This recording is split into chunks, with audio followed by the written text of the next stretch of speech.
Welcome, everyone, to today's Fireside Chat. We're excited to have you joining us today. I'm Amanda McCulloch. I'm the Executive Director of the Data Visualization Society, and I'll be moderating today's Fireside Chat featuring a few different experts talking about different ways that the context within which charts are presented or shared makes a difference in how we design charts and graphs, and in our experience of charts and graphs and different kinds of data visualizations. We're excited to have you joining us today for what is now more than, I think, the 12th episode of our Fireside Chat series. We hope you'll check out some of the former Fireside Chats on topics that range from color to accessibility to data visualization and public health. And if you ever have any ideas for Fireside Chats in the future, we love bringing together these kind of conversations amongst different practitioners and researchers who are actively thinking about interesting and unique topics in data visualization. I'm going to go ahead and hand it over to our different speakers to share a bit about who they are and what perspective they are bringing to today's conversation. And first up, I'd like to tee it off over to Frank. Thanks, Amanda. Hey, I'm Frank Elavsky. I talk about myself like I'm a software engineer, but now I've turned researcher. I'm pursuing a PhD, and I'm looking at how we design and develop accessible tools for visualizing data, working in complex information systems. And previously I've worked in industry, made a set of chart components called Visa chart components. They're really awesome. You should check them out. And I've also developed a heuristic framework, which is just like a tool for auditing the accessibility of charts and graphs, and it's called Chartability. Keke. Thanks, Frank. And hi, guys. I'm Keke Wu, and the visual description. And about me, I'm an Asian female with black hair, wearing glasses and a black shirt. And my background is lightly blurred with the Snorlax in my background. I'm sure you guys can see it. So what brings me here is my passion on two things, both on data visualization, accessibility, and the storytelling. So I'm now currently a PhD student at the University of Colorado Boulder. And my work really looks at how we can make a visualization cognitively accessible to folks with cognitive disabilities, such as intellectual and developmental disabilities. So previously, me and my advisor, Dr. Daniel Safer, in the past 3 years, we've developed an experiment with folks with and without IDD to look at how they interpret data and different chart designs. And we developed a set of guidelines in terms of how we can design better visualizations. And previously, I was a documentary filmmaker. So we're in that part, I believe in the power of visual communication. And really, to me, storytelling is something that makes your thing emotional and personal, right? And I'm figuring out how we can mitigate the gap between something objective like data and something subjective like storytelling to add emotion, add a personality to our data, make it more fun and attractive in an accessible manner. Over to Matt. Thanks, Keke. My name is Matt Brehmer. I'm a senior research staff member based in Seattle. Am I muted still? No, you're good now. Ah, my headphones turned on. You can hear me though, right? Now we can hear you, yeah. You switched over. It sounds like you switched over on your mic, but that's the land of Apple AirPods and things like that, right? Exactly, right? I'll start over. My name is Matt Brehmer. I'm a senior research staff member of Tableau Research out in Seattle, Washington. I've been working in the field of data visualization for a little over a decade now. And I've been specifically focusing on the area of storytelling and presentation for about half of that time, since about 2015, 2016 or so. And what my background is a mix of cognitive science, human-computer interaction, and of course, data visualization. And more recently, I've been interested in how people use data visualization in contexts other than individual solitary consumption of a visualization through, say, an interactive or a news story, but how are visualizations used in other contexts, like presentations or in meetings? And so that's what really brings me here today to this discussion, and I'm interested to hear the perspectives of everyone else here on the panel.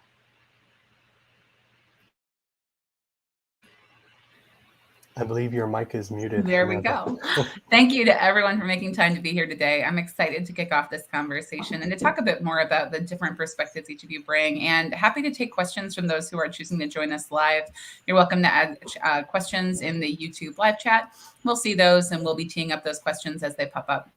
As we think about the ways in which charts and graphs are narrated in different contexts and thinking about the ways in which we actually think through presenting charts and talking about them, one of the first examples that pops up in my mind is the example from Hans Rosling and his story about 200 different countries that he presents in a moving bubble chart.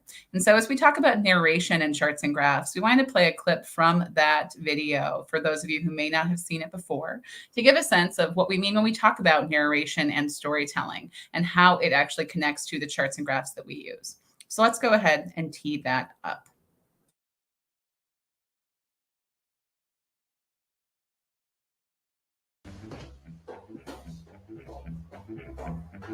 Visualization is right at the heart of my own work too. I teach global health. And I know having the data is not enough. I have to show it in ways people both enjoy and understand. Now, I'm going to try something I've never done before. Animating the data in real space, with a bit of technical assistance from the crew. So here we go.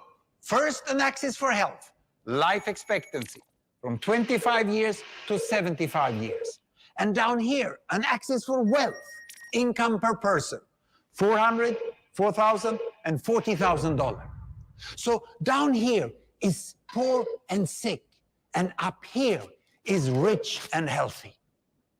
Now, I'm going to show you the world 200 years ago, in 1810. Here come all the countries. Europe brown, Asia red, Middle East green, Africa south of Sahara blue, and the Americas yellow. And the size of the country bubbles show the size of the population. And in 1810, it was pretty crowded down there, wasn't it? All countries were sick and poor. Life expectancy were below 40 in all countries. And only UK and the Netherlands were slightly better off, but not much. And now, why start the world? The Industrial Revolution makes countries in Europe and elsewhere move away from the rest. But the colonized countries in Asia and Africa, they are stuck down there. And eventually, the Western countries get healthier and healthier. And now we slow down to show the impact of the First World War and the Spanish flu epidemic. What a catastrophe! And now I speed up through the 1920s and the 1930s. And in spite of the Great Depression, Western countries forge on towards greater wealth and health. Japan and some others try to follow, but most countries stay down here. Now, after the tragedies of the Second World War, we stop a bit to look at the world in 1948. 1948 was a great year. The war was over, Sweden topped the medal table at the Winter Olympics, and I was born. But the differences between the countries of the world was wider than ever. United States was in the front, Japan was catching up. Brazil was way behind, Iran was getting a little richer from oil, but still had short lives. And the Asian giants, China, India, Pakistan, Bangladesh, and Indonesia, they were still poor and sick down here. But look what is about to happen. Here we go again. In my lifetime, former colonies gained independence, and then finally they started to get healthier and healthier and healthier. And in the 1970s, then countries in Asia and Latin America started to catch up with the Western countries. They became the emerging economies. Some in Africa follows. Some Africans were stuck in civil war and others hit by HIV. And now we can see the world today in the most up-to-date statistics. So as we go ahead and look at that, we could continue watching through to the end and we'll share a link there. But you get a sense of watching someone actually walk you through a chart, not just a static chart, but an animated chart. And you see Professor Hans Rosling kind of walking through these different pieces. When we think about these different examples that are out there, I'm curious to our panelists here, what's a favorite example that you have of exceptional chart narration? I mean, this is one that pops up a lot in conversations about what things look at. Is this one your favorite, or is there another one that you'd point folks to as a great example? Matt, you want to kick us off? This is obviously one that I go to a lot, but this was not really the one that really kicked off the obsession with the animated scatter plot and the narration over top of it. The one that preceded this, I think this demo example from Hans Rosling is from 2010 or so. But he gave a few TED Talks before this in which he was on a stage and he was gesturing and pointing up at a stage above him. And that's what really set him apart in this style. And that prompted a few different research projects over the years that were like trying to pick apart and examine what really was so compelling, what worked so well about that presentation. A lot of people in the research community fixated on the fact that these plots were animated and that they were moving in sync with his narration. But there was something also about his presence and his gestures and his ability to point at a chart, whether with his hands or with a stick or something like that on the stage, that was really the missing ingredient. So when there was attempts to isolate or find out what was so compelling about his delivery in experiments, they had to isolate researchers like George Robertson and colleagues at Microsoft in the mid-aughts or so, following his initial presentations. They were trying to isolate what works so well about it, and just by having just a narration over top of the chart as it animated, they realized that helped, but it probably doesn't help as much as you actually seeing him and seeing his presence and seeing his gestures point at things in the chart. So that's what I always come back to, is it's a full multimodal experience. And now watching this again here now, I realize there's not only his gestures, but you also hear little pings every time a highlight shows up in the chart. You get a bunch of multimodal cues to help guide your attention as he delivers that experience. Yeah. I'd love to hear everyone else's favorite examples too. But certainly his series of TED Talks and this BBC example from the early teens really stands out for me. Yeah. Keke, do you want to share your highlights, or if one of these other ones stands out for you?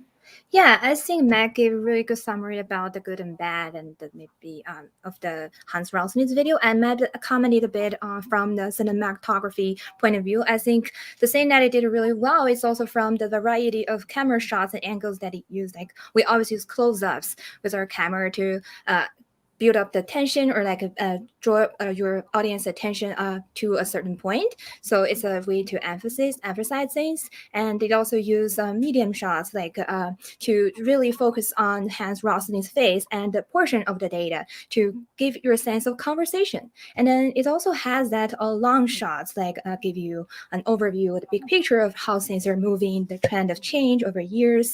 And also, I think the bad of that is kind of like we really have no way to interact with either the speaker or the data set, right? We can only maybe in nowadays living Zoom, we can give the speaker a thumbs up on YouTube or leave a comment down the description or on a comment box. So that's really bad interaction. That's maybe kind of the barrier for asynchronous communication, and that's really what we're talking about today. We're going to talk about the Matt's work on as how we can do better in synchronous communication. So I think actually to point a big exceptional example, I think Matt and Robert really represent a high standard in our community in terms of presenting data. I particularly love your radio and the information in our hands, right? And also your presentation with Robert in last year's Viz, like literally this work. So maybe you have some ideas like how you can give our audience some suggestions. How if we want to replicate that work, what would be the first step or some skills that we need to pick up? Great point. Frank, any thoughts to add there?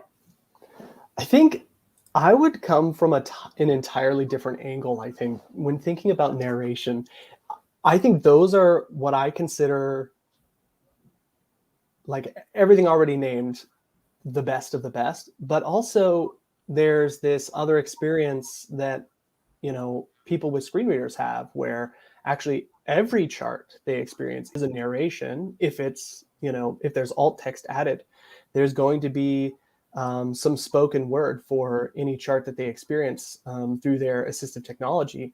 And so that experience was actually the first thing that really made me start to think a lot about how we present the narrative of a chart, and how can we do that in a way, obviously, actually, as Keke already mentioned, there's sort of this, like, you're just sort of receiving the narration, and that's kind of what happens when a screen reader navigates content, right?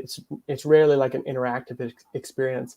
And then I started thinking, well, how can we kind of imagine something beyond that? And that really, I think, sparked my imagination in this area. But yeah, I would actually say the best from a screen reader perspective, I think the big one out there is high charts. They're really awesome. They have some great examples, but I think that if you compare it to something like a live presentation or a dialogue over a chart with another human, it pales in comparison. So our technology is really far behind when we think about narration.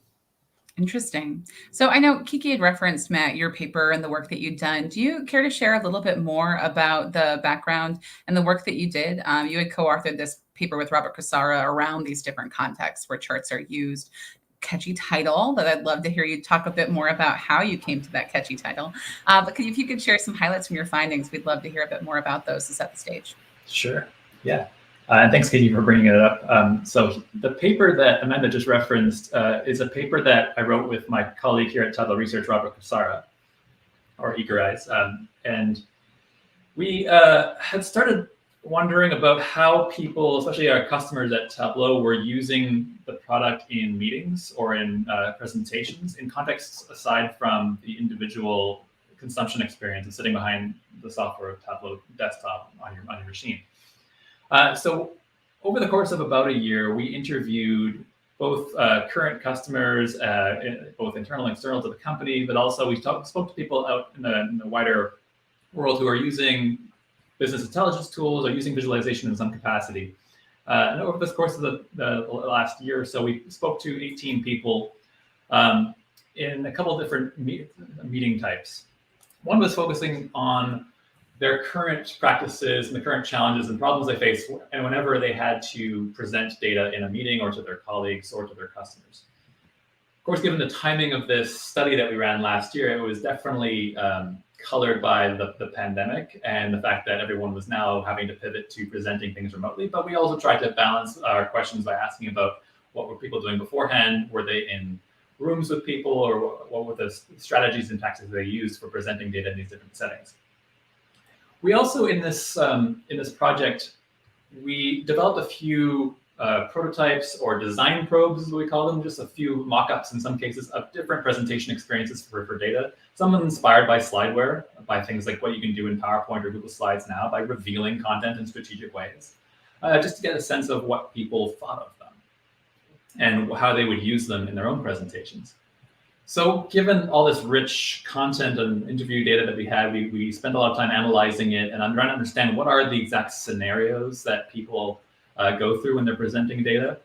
And the reason why this paper has the title that it does, and that Amanda referenced, this title of Jam Session to Recital, is this analogy that we draw in the paper about different scenarios for presenting data, at least within organizations. And this spectrum of formality and structure, and also participation with the audience along this continuum. So at the one end, we have these more informal meetings among colleagues. Maybe they're among your immediate team members within your organization. They have a lot of shared context with you. They maybe understand the domain of the data that you're presenting pretty well or similar to you. Maybe there's a range of expertise among the team, but you can count on them having some shared context. And these meetings or presentations that you give amongst your small team, they might not be very scripted. They might be a little bit more casual. There might be a lot of conversation and interruption and what if questions. Can you talk about this? Can you talk about that? What's happening with this outlier over here? What's happening with that spike in the curve? Can we talk about this? So they tend to be less scripted. And everyone is bringing their own ideas and expertise. And so we realized that's kind of like what happens in a musical jam session, where a bunch of people come in to practice or rehearse together. They all have their own ideas. I might have a motif or a riff or a time signature that I want to jam in, and then I want other people to participate and contribute their own ideas. And maybe jam session is a way to rehearse for something a bit more formal, and that moves us along this spectrum of formality towards the next phase, where maybe you're speaking within your organization, but to maybe another team. Maybe you are in the engineering organization of your company, and you're talking to the sales team or to the marketing team or to some other organization that has some shared awareness, but probably needs some more context. So you need a bit more of a scripted material there, but still have room for interruptions and some improvisation. So that led us to think about these sort of semi-improvised jazz performances where you have a set repertoire, but you probably have room for experimentation and soloing and changing off between members of the presentation team. And then the further end of the spectrum is probably the thing that is most familiar to people when we talk about presenting data, and especially after watching Hans Rosling speak. That's the more formal, rehearsed, scripted aspect of presenting data. Of course, the Hans Rosling video that we just saw was highly rehearsed, because at the time in 2010, he wasn't seeing that. It was all choreographed, right? It was a video post-production overlay of the visualization. But in the context of people we spoke to, these occasions when maybe you're speaking to your executive team within your organization, or you're speaking to your customers. It's a bit more formal and rehearsed. Maybe there's going to be a time for Q&A, but other times it's just going to be the expectation of the delivery of a message, or trying to have a persuading set of points you want to deliver. And so those would tend to be collaboratively authored or collaboratively constructed. Maybe the presentation materials are depending on lots of people within the organization to contribute charts or dashboards or speaking points, and maybe they're delivered by someone else who's presenting them. So they're still collaborative in a sense, but they tend to be not as collaborative when they're delivered to an audience. So that really covers like this sort of spectrum. Well, we spoke to, as I said, 18 people. Some of them were doing more than one of these scenarios in the course of their daily work, and with very different cadences. Some people present weekly to another team. Sometimes people present to their customers at a big annual conference, or maybe once every few years, and that's it. But a lot of work goes into these different presentations. So that about covers like the first half of the paper. I want to maybe pause there and like let people jump in and talk about some of these scenarios, because the second half of the paper was about some of the design ideas that we had and the reactions to them. And I want to pause and make sure we can maybe revisit that later. I mean, that paper is full of rich information, and we've added a link down in the comments. You can find it along with some of the commentary from Matt's co-author, Robert, with some of his commentary about highlights from the paper. So definitely check it out. We'll only be able to touch on some high-level highlights here. Frank, Keke, thoughts from your side on this context setting component? Or Matt, you're making. I was going to add one more thing, that in addition to the paper, there's also a 10-minute video of Robert and I talking about our findings that was recorded for the Viz conference from last year. That we can post probably that in the show notes as well. That if you just want to watch a 10-minute video with it rather than read a 10-page paper, you can always do that.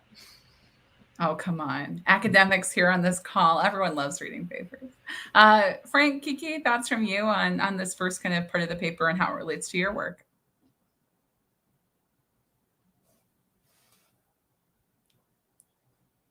I think I have a quick question, like from an audience point of view, like how did you come up with the musical performance analogy? Like I found it really attracting, like can relate to art. So yeah, any anecdotal evidence or a story to share? I think it came kind of easily to both Robert and I, because we both play music, and we both are interested in that spectrum of formality in the musical sense as well. So it became apparent as we were analyzing data, we realized, hey, there's actually this similar spectrum of formality in the space of presenting data or performing with data as you would performing with music. Interesting. It's not a perfect analogy, like all like research analogies are. There's gaps in this, and we also try not to be taking the analogy too far as well. There's that risk there that everything can become a musical analogy. But we just found that it's also easy to latch on to this spectrum, because otherwise it's be kind of abstract and maybe not very clear what your type of presentation you're talking about, unless you invoke one of these terms. Like this is more of a jam session type meeting amongst colleagues, versus this is a formal thing that I would be going to present to my executives or to my customers. Yeah. I will say, I think I'm much better at jamming and visualization than I ever was when I was in a jazz band playing piano. I'm just going to throw that out there. That was not my skill set. I like the structure of sheet music a lot. Frank, thoughts from you? Yeah, I love the framing of formality, especially in my own work. There's sort of this, I think, desert of jam sessions. There aren't really jam sessions for accessibility. And I think this is because maybe there are, but really most access is tacked on late. It's very formal, and it's usually procedural, programmatic. It does not have a human element often. It's kind of an attempt to like tape up a falling bridge, and so in the same way, you can imagine a screen reader, accessing the narration of a chart, and then comparing that with like just like a dialogue with a human, or a collaboration with a coworker. Those kind of like organic scenarios that come about, are like the way we think about access in that collaborative space is often non-technical, because our technical tools just simply are not made to facilitate in that relationship. They're really only made for facilitating that kind of end product in like a very like waterfall sense, like just part of the process, ship it. And so the human iteration part of it, especially, is interesting to me, how we can collaborate and how we can imagine collaborative futures that are also like more accessible, I think is really interesting. Yeah. I think it's interesting, Frank, always how you're able to kind of tie in this framing of thinking through an accessibility lens around every different kind of visualization piece. And I say that from a place of joy, that you find a way to connect that back to how we go ahead and we do our jobs. Thanks. I know that when I hear Matt talk about his work and read the paper, I could instantly think to, the year and a half I spent being a tech lead on a digital analytics team as a consultant. And there were certainly times we showed up with like the dashboard on our computer, plugged it into the presentation piece, and we were navigating through and trying to find answers to questions on the fly, versus when we were prepping for like a quarterly review that was going to be shared out company-wide in some way, shape, or form on the performance of e-commerce platforms. And it's just a different level of preparation. It's a different level of consideration. And I'm really curious in terms of how you've seen the findings from this shared, Matt. Have you gotten feedback from folks who work in different kinds of roles, in terms of different roles or different industries, where this seems stickier or less sticky? When I think back on who we spoke to, we tried our best to cover a wide swath of people who have to present data, different organization types, different industries, different role, like seniority levels as well. So we had people that were like executive vice presidents of a sales team at a multinational company who give weekly presentations to their direct reports or sales team. We also had people who were at the title of data analyst, who wouldn't be giving presentations themselves, but they would be the ones making the content that would then later end up in a slide deck or in a dashboard that someone else would show and have to narrate through. And in terms of like where do we go from here, what the reactions are, I'd be curious to then envision some of the new tools or the ideas from this work, and see which of those roles or which of those people and then different industries which work best in deployment. And obviously there's a lot of steps between mocking out some research ideas as a design probe and then shipping them and testing them, but I'd be curious to know which would resonate more with different industries. So big question mark there, I think, still. Frank? Yeah, I especially think of the news, right? Like when I was a kid, actually, I think the first visualizations I ever saw were weather maps, and they were on the news, and they involved gesturing. There's a very short story that's being told in like 10 seconds. Here's what's happening, and then that's it. And I always thought that it's very rehearsed, it's super brief, but it fascinated me because unlike the anchors who sort of sit there, they're at their table, the weather person get to gesture, they get to get involved. And that kind of, performance part of it was always really interesting to me. So yeah, I'm not really necessarily commenting that I somehow think newscasters, that this research would stick with them more, but I am really interested to know, like, how do they engage research that comes from like the visualization world on something that is, I think, very closely related to what they do in many ways. Even like not even the weather maps. Think about the big election maps, right? That we see in terms of the election maps. And is it Steve Kornacki? Is that the man with the map, the big wall map behind him on MSNBC? He's the one I think of in his standard khaki pants. Yes, that one. Yes. When I think of that narration piece, I think of that and the way in which we see these different charts and graphs. And what always strikes me is sometimes they're giving you a lot more information than is on the graphic behind them.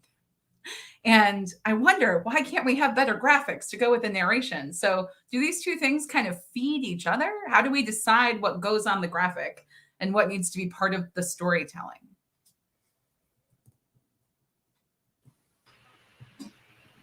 The convenient thing about news media is that it's publicly available. We can see how they work. But we also have to realize that some of it is, yes, very scripted, but also very time constrained. So even though maybe another anchor can ask the weather person or the person who's gesturing to the election map to probe deeper on a question, they're probably not going to venture too far away from that script. Whereas in a live meeting within an organization or within a smaller team of people that's behind closed doors and not being broadcast and it's not time sensitive, there could be more improvisation that happens, and you likely need to have more expressive or more interactive media to then delve into the answering a question. Whereas that newscasting experience tends to be pretty constrained, even though the tooling in newscasting over the past few years especially has become really, really great. No longer so dependent on green screens. Some anchors now have very large touchscreens behind them, or they're controlling the visualization behind them with a tablet display, or they can at least see it and respond to changes that are maybe unforeseen or happening pretty quickly. It's still very rehearsed and still very time sensitive. Yeah, I can see that. I know, Keke, I mean, your background is as a documentary filmmaker, you're a storyteller. And as you think about how these pieces come together, narration, the Morgan Freeman voice that comes in at the beginning of the film, and then all of the imagery and pictures and things that come in to reinforce or to tell that story visually, is a big part of filmmaking. How do you feel like that experience has really shaped your approach to data visualization in your work? Yeah, good question. So I actually still consider myself someone still early in my career and relatively new to both data visualization, storytelling, and accessibility, compared to our experts, Matt and Frank here. So I think what I'm really trying to understand in my PhD and from this discussion is to find an organic connection between all these different pieces. Because to me, because I'm doing cognitive accessibility research, and to me, visualization is more than just visuals, and it is a cognitive tool first and foremost. So what are cognitive abilities anyway? It's our attention, it's the long and the short-term memory, our working memory. It's our ability to remember and recall. It's our comprehension and sense making. So I really have good hopes for using storytelling, particularly to enhance our cognition and communication. And I'm going to circling back to Matt's work I read earlier. And this work, he mentioned several ways we can use storytelling techniques to using a progressive review to take your audiences onto a guided tour, or you can, with a carefully crafted plot, you can really give your audience a sense of suspense, or give them a dramatic review to yield a sense of wonder or surprise. And to me, I think more importantly, visual storytelling to me is a way to embody abstract concepts such as love, friendship, and your organization's culture, your mission statement, whatever, or climate change, such big topics, right? So, etc., with concrete yet interesting visuals. And in that sense, I think data stories to me is data with a soul. That's my comment. I love that, data with a soul. So I'm curious then to kind of Matt and Frank, as we've talked through kind of this building of suspense. I love that comment, how we build suspense and we build the story. Part of the way I think Rosling does that is with animation, right? So as we think about things, how does animation then, and how we animate our charts and graphs versus having a static picture, connect to this goal of data storytelling and narration? What are the things data visualization folks can do to actually build that sense of both urgency and that sense of suspense?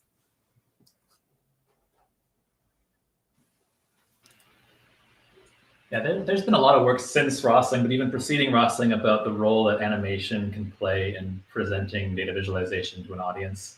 A lot of that is in understanding what is the effective reaction to data visualization being animated, especially if you are presenting something that is serious subject matter. You don't want to have cute Disney-like animations be playing and distracting and detracting from that experience. of presenting something that has a lot of depth and seriousness to it. Some of the, as I mentioned off the top too, some of the research that was about animation and data visualization tried to isolate what exactly that those aspects of the animation were that were so effective. But when you divorce it from the narration and other multimodal cues, you might lose that overall effectiveness of it. And so we're still trying to isolate what that combination is. Animation plus narration, narrate before, animate, and then narrate again after. What is the exact sequence that works best? Obviously with Rosling's video, he is speaking as things are animating in that video and also many of his other ones, which, cycling back to some of the other comments about accessibility, I'd be curious to know, like, how do you manage that from an accessibility standpoint when the visuals are dynamic and changing and multiple things are happening on the screen, but also the presenter is still speaking and explaining something. I've always been curious because I am relatively unaware of like developments in the chart accessibility field of research. So I'd love to hear takes from Frank and Keke. Like, how do you manage that when multiple things are changing visually and with a spoken over narration? Like, how does that work? Yeah, so super good question. There's a few angles here. One of them is like referring to accessibility broadly. There actually, animation is its own accessibility like area of concern. So people with vestibular disorders, or who maybe can see movement and become sick, for example, and also several other conditions. Animation itself, just period, any kind of like movement or transitions between states can make people sick. So actually, like there's a whole unexplored design space for like. There really is, I think, zero research on this.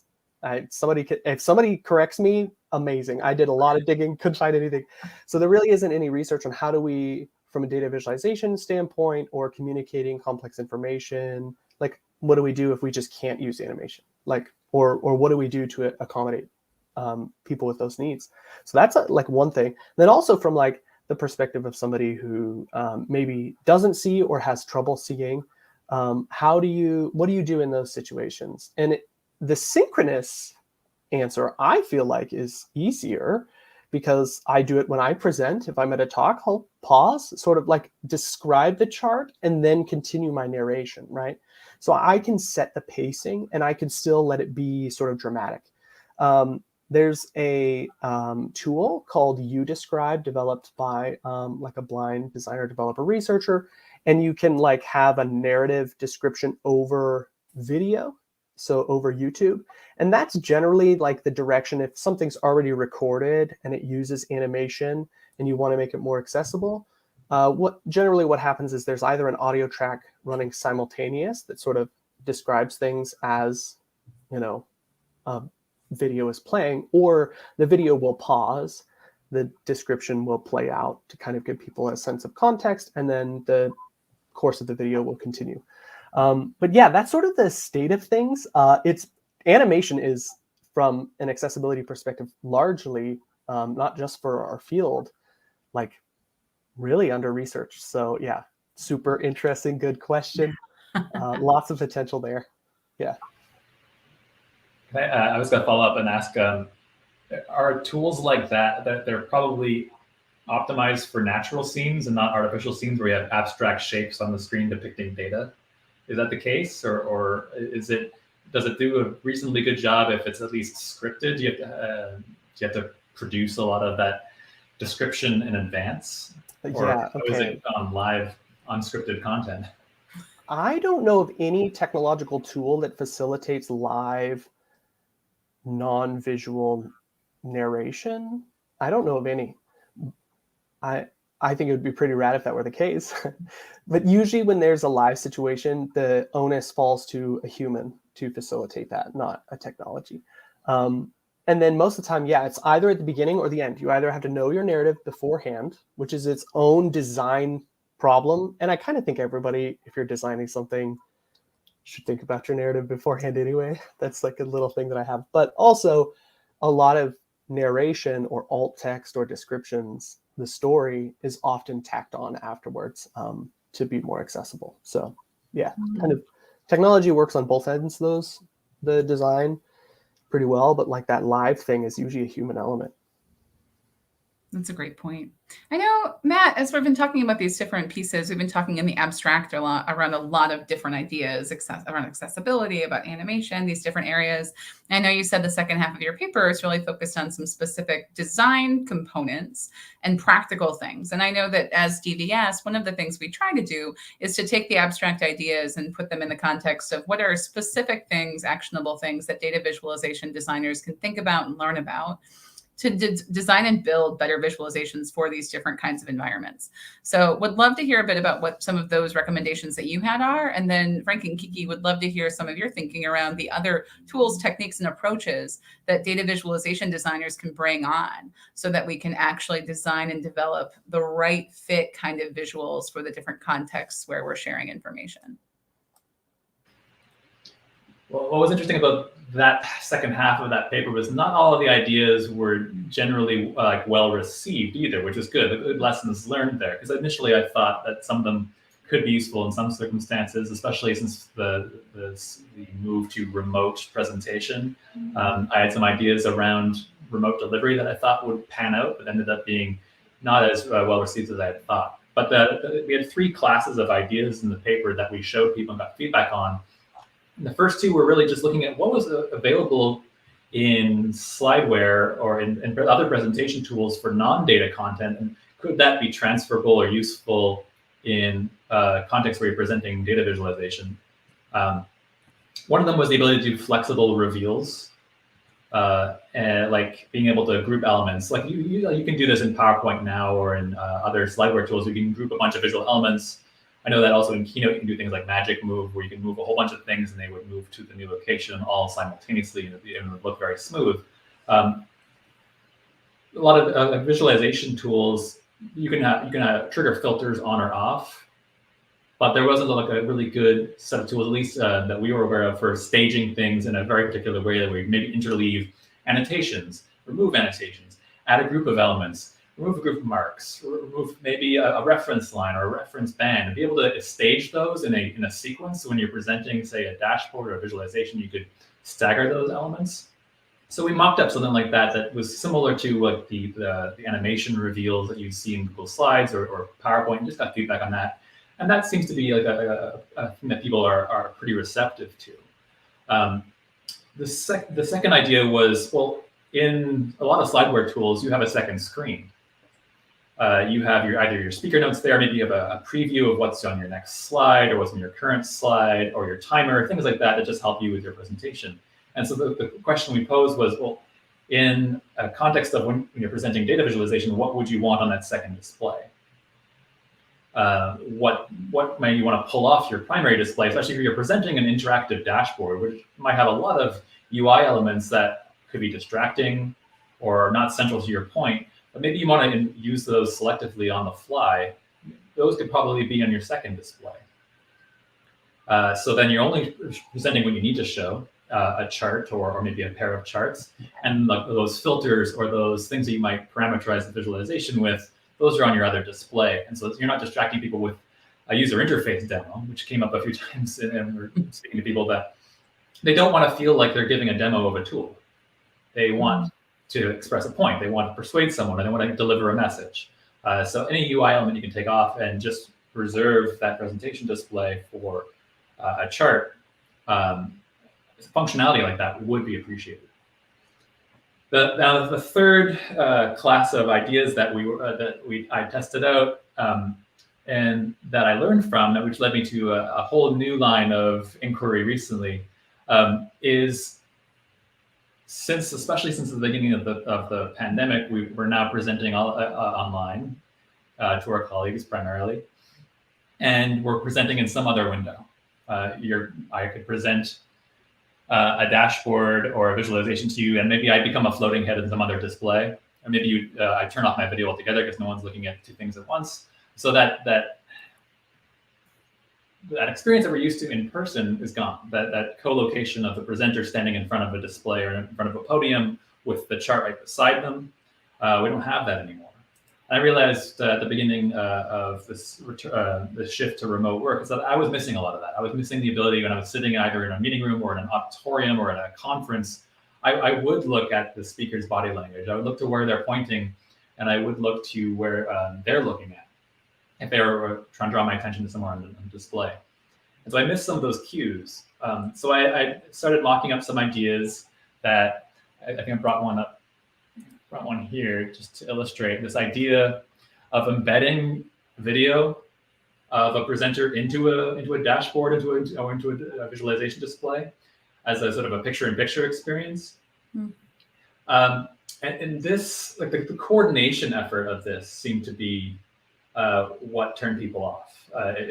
The ability to record a video and do what you'd expect to do in video editing tools, and then also produce a visualization set of charts for presenting, or a dashboard that you want to present, and have those synchronized somehow, whereas maybe you adjust the playhead or play part of the video, and the rest of the visualizations would change in response to wherever you are in the video. That coordination just seemed to be too much overhead for people to want to be able to do, especially for these more informal presentations. What did come out of this, though, the one possible benefit of something like this, of embedding a speaker's video into a dashboard, it might be good for teaching people how to use these tools. It might be good as a learning system that you could have a video and plays up to a point and asks you to configure the visualization or interact with the visualization or the dashboard to a point to satisfy some criteria, then the video can keep playing after that. So to learn something as complicated as Tableau or Power BI or some of these more interactive data visualization tools, maybe this could still have some viable use then. What I realized out of this, though, was this still didn't really replace or get at that experience of having your speaker co-located with the data, the ability to point to something right then and there, that live experience. So as a pre-recorded experience, I'm not entirely convinced that this is viable, but this led me to think of more live experiences where you'd be in the same spatial context of the material you're presenting. Interesting. So many different kind of spaces and different environments to think through. And I mean, points about kind of the presence of a person versus leaving behind an artifact. Keke, any thoughts on your side about different ways in which we do this well, and reflections on maybe some of what Matt shared or your own experiences? Yeah, so I might comment a few more from the cognitive accessibility point of view. Like from our experiment, we can give our practitioners some science-backed up guidelines how we can do things better. Like first come out of our study, the first guideline is avoid pie charts. I mean, as we all love pie charts, but our study showed that people did really bad, especially those with cognitive disabilities. They did twice as bad with pie charts than they did with the other chart. So maybe we can, when we're showing us proportion data in our meetings in our organization, we might try a few different alternatives or show a variety of chart types, like stack bar charts or tree maps. So those are kind of accessible options there. And the second guideline we had is use familiar metaphors. So what that means is really to get people to add some variety, some interesting visuals to your chart. And also I read in Matt's paper, like people are eager for some varieties, right? So they're bored with bar charts. So you got it, folks. And you can use isotype chart to replace your bar chart, and isotype chart is cognitively accessible in our study. So also I think to use familiar metaphors from the design point of view, it's just you have to first understand what are the familiar things people share, what are the beliefs, or what are your, maybe go back to your organizations, you have a logo, your visual identity, maybe that's something you folks have in common or share the vocab. So you can bring that into your design so that your design really speaks to folks that you're presenting to. And the third one is the guideline is manage visual complexity. So I think that's kind of goes back to our discussion about if animation is accessible or not. We don't know that for sure, but I think we can maybe try to, when you're trying to use embellishment to spice up your design, but keep that in mind. Don't overwhelm folks. Just again, so use something familiar visuals to add to your chart, but not too much, in moderation. So, and then last one is use discrete encodings for X linear representation. That kind of like when your charts come with X and Y axis, you can feel free to use a discrete encoding. Like I mentioned earlier, you can feel free to use Dasa type chart to replace your bar chart. And also the other way I look at this finding is we can repurpose some of the older charts to bring that kind of sense of surprise or wonder or interest to your charts. For example, you can use scatter plot instead of a regular line chart to show the trend, right? So because our study also found that works. Yeah, so some comments. That's fantastic. Thanks for sharing your research, Keke. And I think that those are all kind of practical, tactical things people can do. And I think that's often where we have that challenge of research translation from like, what did we learn in this piece of research or through these different methods? And then how do I use them as a data visualization practitioner is always the question that I have for folks. Frank, any thoughts from you?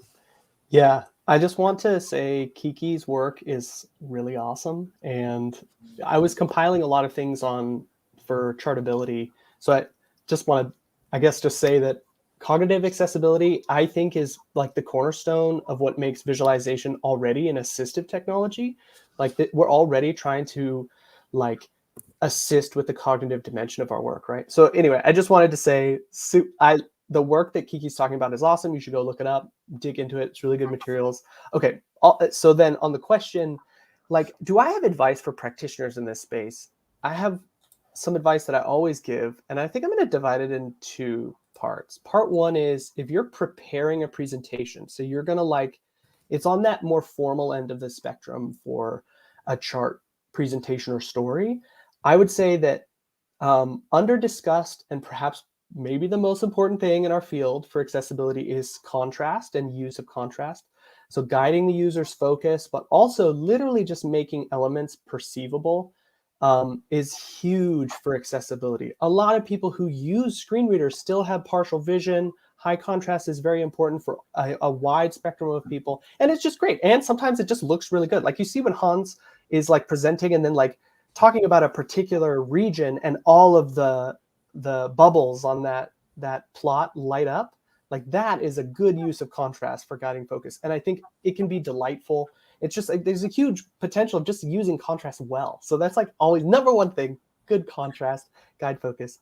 And I would say the other thing is if you're preparing a presentation, really think about the purpose and narrative of your chart, obviously, right? But like, because you're going to be presenting, you're going to be thinking about it. But, Cindy Zhang out of Northwestern did this great paper about like, the curse of knowledge in data visualization. It's a super good paper. Go look it up. And you'd be surprised. You can show someone a chart and without really thinking about the story you want to tell, they may get a different story out of it.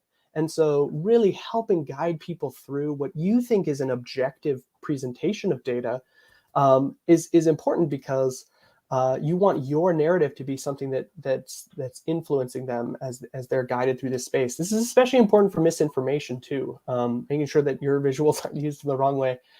And then when it comes to thinking about your purpose, if you've done that work, then just make your narrative like visually available in text alongside the chart somewhere, because that, for cognitive reasons and also just telling a good story, and for people who use screen readers, there's like a whole lot of reasons why just having text with charts is great. And the final thing I want to say then is that's the first half, right? You're preparing something. The second half, it's like, can we imagine what it would be like to have a jam session with visuals where we're like, what if our gestures mattered? What if when we do something with our hands, there's some interaction with the visual space and with non-visual space, with sound cues?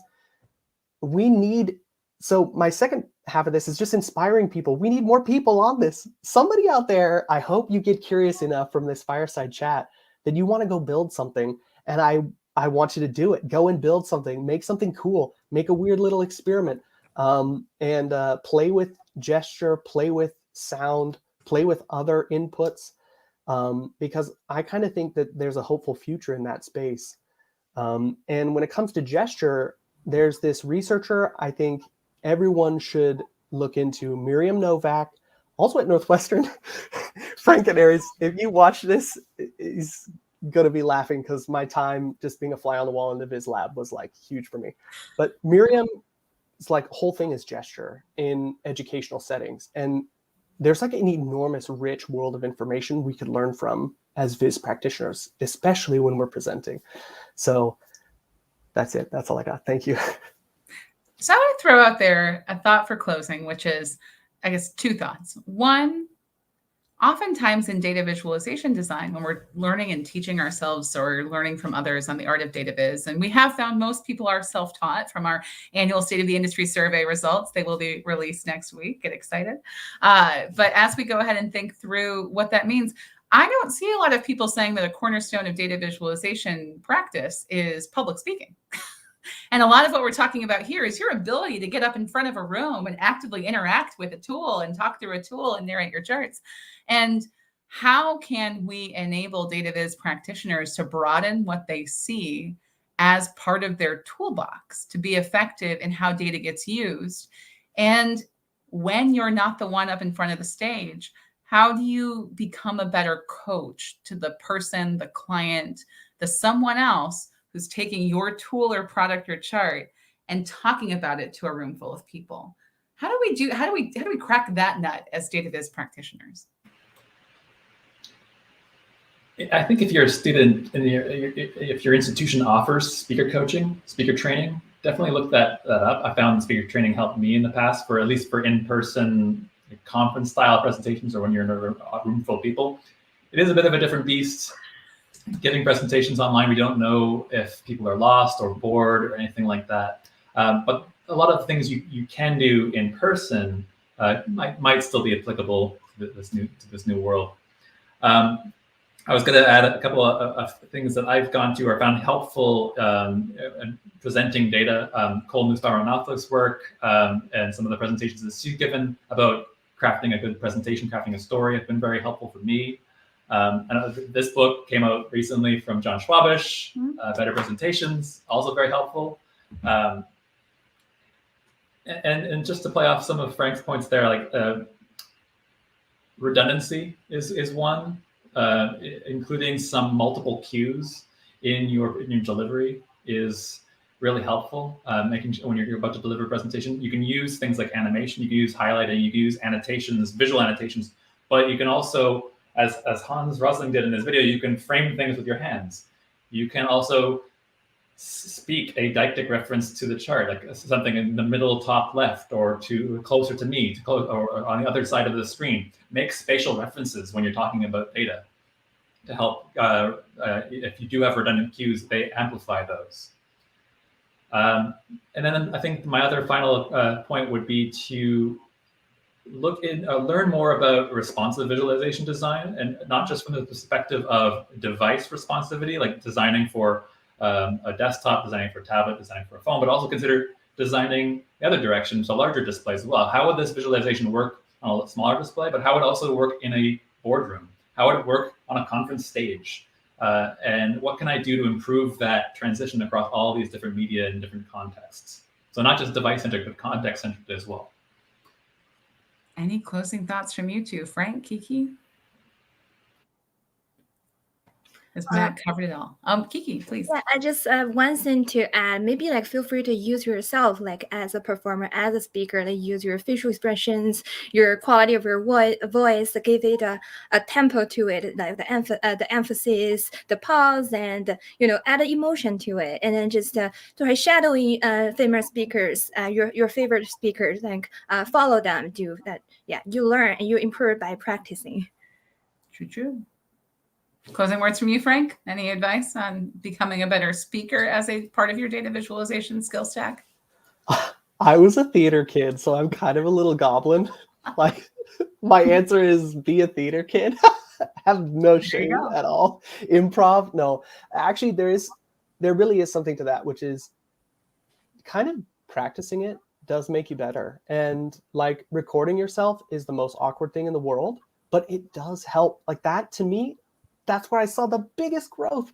And then you just kind of get a little more comfortable in your skin with your own voice. And it gets easier. Yeah. And it's really rewarding to give a presentation with a chart. Like, it's so much better than sending an email. I absolutely think that you are 100% spot on correct on that. I much enjoy being there to also answer questions about that. So we are running up to the end of our hour. It's been great to have folks join us here for our fireside chat, whether you joined us live or you're listening to our recording. We hope that you found some nuggets of information to take away to implement in your own data viz practice. I'll throw up there that if you're interested in more of these kind of great conversations and enjoying data visualization nerdiness like this, we would welcome you joining us for Outlier. Outlier is the annual conference of the Data Visualization Society. Outlier 2 is coming up just next week, February 4th and 5th. You can also check out on our YouTube stream here. There is a dedicated playlist of last year's amazing talks from the main stage and presentations.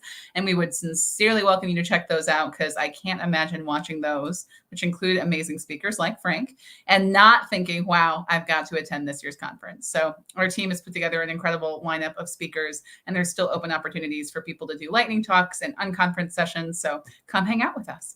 And with that, we're going to go ahead and wrap up our time today. Thank you again to Frank, Matt, and Keke for all of your contributions, for the work that you do in this space and the ways in which you try to make your research and work and thinking more accessible to folks. Thank you for the practical, tactical recommendations, the great links that are all in the YouTube chat below. And we would welcome continuing this conversation on Twitter, on the DVS Slack, and would love to keep talking about what it means to effectively design charts to be presented in different contexts. With that, we'll wrap up for our day. Thanks, team. Thanks, Amanda. Thanks. Thanks.